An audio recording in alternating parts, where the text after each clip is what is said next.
host, Lamar L.A. Smith, and this is another edition of Inside 380. Today we're going to be talking about several of the biggest topics in sports today. First, we're going to talk about the bracket busters in men's basketball. First, I'm going to be talking about the biggest upsets, in my opinion, with Dayton. Dayton beat Ohio State and Syracuse this past weekend to reach the Sweet 16.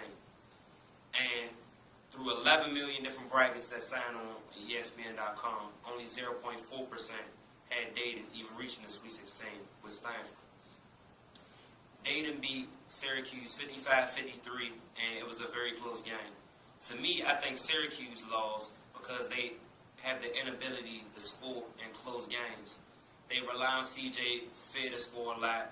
Jeremy Grant hasn't been 100%, and then they have a freshman point guard, Tyler Ennis. They have a very good defense, but they've struggled to score, and they've struggled since they lost their first game at the start of the season on 25 and up. Another bracket bust I would like to say is Stanford. Stanford knocked off Kansas 60-57 after a tight game all the way. They held Andrew Wiggins the 4 points on 1 of 6 shooting, and Andrew Wiggins had probably his worst game in the last month. He's been playing phenomenal since Joel Embiid has been sidelined due to back spasms. And it just showed how much Embiid is a big part of their system and part of their defense. And right now, I really don't know who's going to win the tournament. That's a toss-up in my eyes.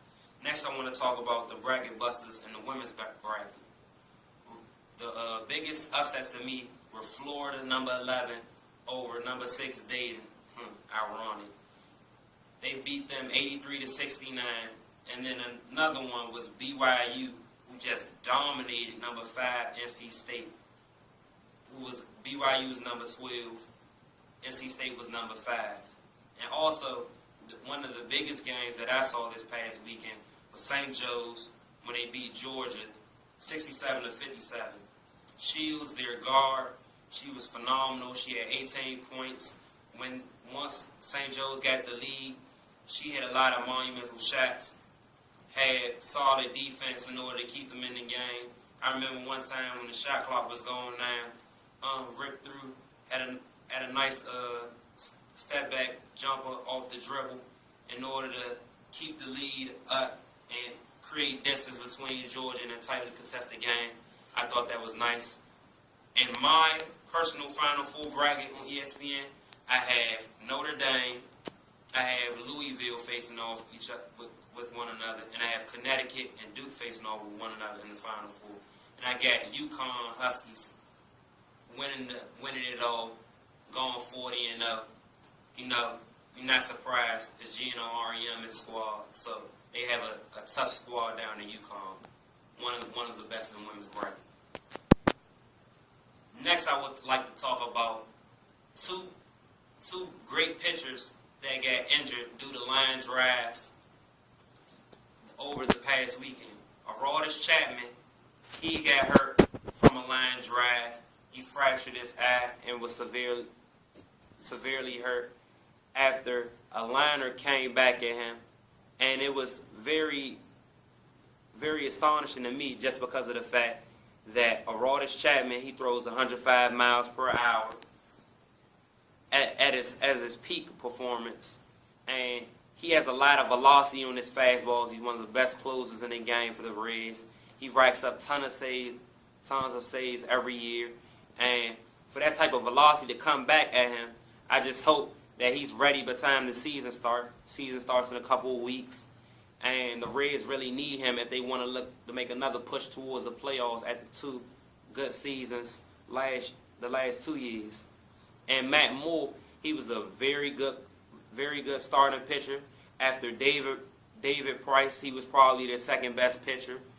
He has good stuff, has a low ERA, good assortment of pitches, and he's going to be very pivotal if the Rays look to be in the running to win the AL East again this year.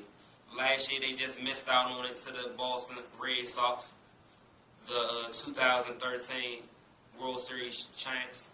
And if they want to be back in it, they need their one of their top pitchers. Next, I'll be talking about QB prospects. Now, as you all know, we have 3 big QB prospects in the draft that look to be going on in the first round.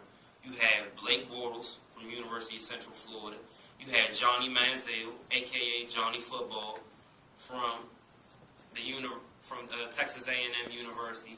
And you have Teddy Bridgewater from Louisville. Now, Teddy Bridgewater, I could say he had a very dismal pro day. He was missing throws. It was going left. It was going right. And it was just ridiculous. He was missing guys with no pressure. And usually it was odd because in pro days, usually QBs exceed just because of the fact there's no quarterback pressure being put on them. They had a lot of time to prepare. And it's really routine, a lot of routine throws. They get the field very comfortable. But he did terrible. It's going to hurt his draft stock. Then you have Blake Bortles, who just goes out there and balls on his pro day. And after Ron Jaworski's analysis of watching him, he now has him as being the first QB taken in the draft, possibly #1 overall, since the Texans need a QB after Matt Schaub's terrible performance last year.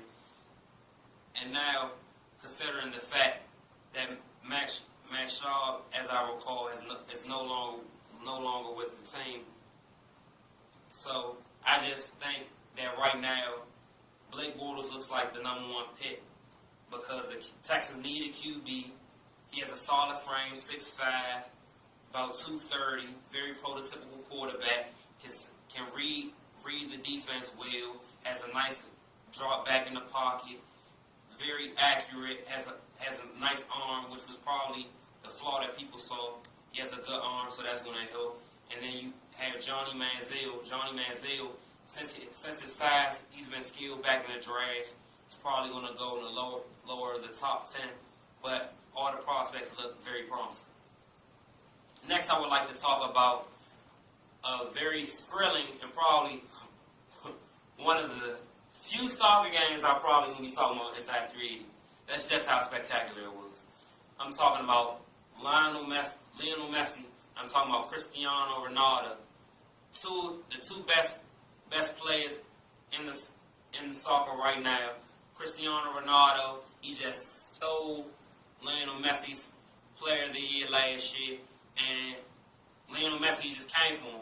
Messi had 3 goals, a hat trick, 2 off of penalty goals, and Barcelona beat Real Madrid 4-3 in a tightly contested game.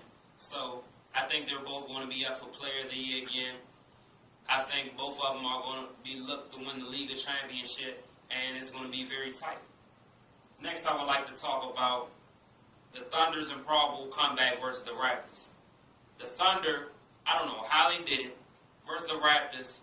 They were down 110-118 with 49.3 seconds left. Russell Westbrook gets injured early in the third quarter, and they seem to find a way to win the game. KD even hits the a deep game-winning 3 in order to win the game. He scores 51 points. Stellar performance. He has 5 of the top 8 scoring games this year. He's just an animal. And in my opinion, right now, you heard it here first, Inside 380 stamp. I have him projected right now as the MVP in the league. I don't see no way right now that LeBron can pick up any lost ground. The Heat have been playing god awful, and right now, KD hasn't done anything bad to lose his MVP monikers that he has gotten over the year and over the last couple of years. Next, I would like to talk about, ironically, my Heat struggling as well as the Pacers struggling. You have the 2 beasts of the East, 2 of the best teams in the league, both struggling. You have the Heat, who won 4 out of their last 11, and you have the Pacers that's only won 5 of their last 11. Both are god awful right now, struggling to accumulate wins. They're only separated by a couple of games right now in the league. And the league standings at the top of the East. And they match up this Wednesday, March 26th, on ESPN in Miami, if I recall correctly. And it will be a tough contest. maybe this will accumulate some momentum that way. One of them can get off this snag that they've been on recently, and it's a game that you want to look for, considering both of them are at the top of the East for home court in the playoffs. They also face later on in April, something you need to look out for. Next, I want to talk about NFL free agency signings before we wrap up. The Broncos and the Patriots have made the biggest leaps amongst the NFL's elite over this NFL free agency. You've had the Broncos who acquired Pro Bowlers, Aqib Talib, T.J. Ward from last year. DeMarcus Ware is a perennial Pro Bowler. And Aqib Talib, of course, ironically, he played for the Patriots last year. He's a solid corner. He gets his man really well. It's very hard. He's very hard to get past on deep routes. He covers really well. Does a real good in man coverage. And I think it says a lot about what the Broncos want to do to win a Super Bowl next year. The Patriots, they've probably, right now, in my opinion, have the two best starting corners in the NFL next year. They have the real Revis Island, that straps. You're not throwing to that side, you might as well quit. Then you got Brandon Brown on the other side. So that's ridiculous. He's an animal. You're talking about a 6'4" corner. So who's going to be able to catch too many passes on him? It's just tremendous right now. And I think that's going to really cement the Patriots' defense, considering even though they give up a ton of yards, you have two shutdown corners, locks down a lot of the passing that they struggled with last year. And it also says that they're going to allow probably less points as well. You had the Broncos who allowed 24.9 points. They were 22nd in points allowed, 19th in yards allowed, 27th in pass, 8th in rushing. Patriots were 10th in points allowed, 26th in yards total, 18th in pass yards total last year on average, and 30th in run. So with those decimal numbers that I said across the board, it would tremendously help out their defenses. And the last note before we wrap up at Inside 380, I would like to talk about Michael Vick. Michael Vick recently signed with the Jets yesterday. It will help out their team who's struggling at that quarterback position. He's a veteran. He may be 33 and a running quarterback, but it supplements a position that they struggled with last year. Geno should be able to learn and grow from Michael Vick with his help next year, and I think that's really going to help the Jets in the future. Because assuming that Geno takes the advice and tutelage of Michael Vick. Now, I will be with you with any more breaking news and your weekly updates on Inside 380. I'm your host, Lamar L.A. Smith. That's a wrap. Inside 380.